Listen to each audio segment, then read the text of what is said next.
అందరికీ నమస్కారం అండి.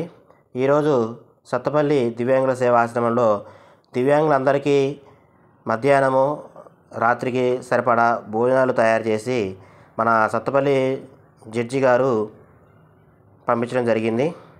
కావున మన ఆశ్రమం తరపున వారికి వారి కుటుంబ సభ్యులందరికీ కృతజ్ఞతలు తెలియజేస్తున్నాను.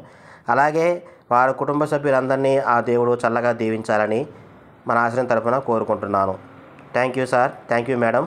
మీ మేలు మేము మర్చిపోలేనిది.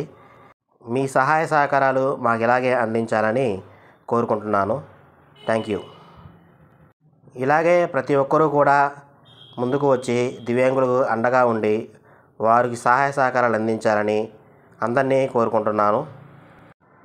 మరో విషయం ఏంటంటే, ప్రతి ఒక్కరూ కూడా వారి యొక్క ఫంక్షన్లలో మిగిలిన భోజనాన్ని వేస్ట్ చేయకుండా మాకు అందించినట్లయితే మేము దాన్ని బయట వాళ్ళకి సప్లై చేయడం జరుగుతుంది. Thank you.